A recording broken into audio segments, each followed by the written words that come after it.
За прв пат прикажан во буџетот за 2007 година започна да се гради по една година и со потрошена сума до отворањето во 2011 година од 12 милиони евра, музеот на ВМРО се градел и конципирал со повеќе законски прекршувања, констатирала во елаборатот работната група за ревизија на музејската дејност. Имаме прекршување на буџет и на законот за буџет и законот за спроведување на буџетот во однос на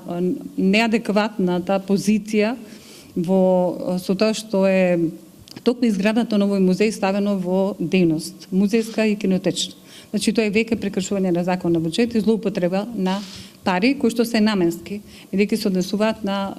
функционирањето на музејската дејност и кинотечната. Прекршен е членот 7 од Законот за музеи, кој се однесува на условите за основање, зашто не бил изготвен елаборат, ниту пак музејскиот материјал бил доставен до отворањето, а бил прекршен и Законот за заштита на културното наследство, зашто материјалот не бил валоризиран, а објектот во 2013 година добил статус на културно наследство. Истото важи и за Порта Македонија, како депанданс на музеот на ВМРО, дополни Барџиева Трајковска. Целата поставка со малку оригинали и со над 150 восочни фигури и слики повеќе личи на театарска сценографија. Поради искривувањето на историските вистини за формирањето на македонската државност и политичката поврзаност со активна партија кај нас, работната група предлага тој да се применува. Работната група воопшто не предлага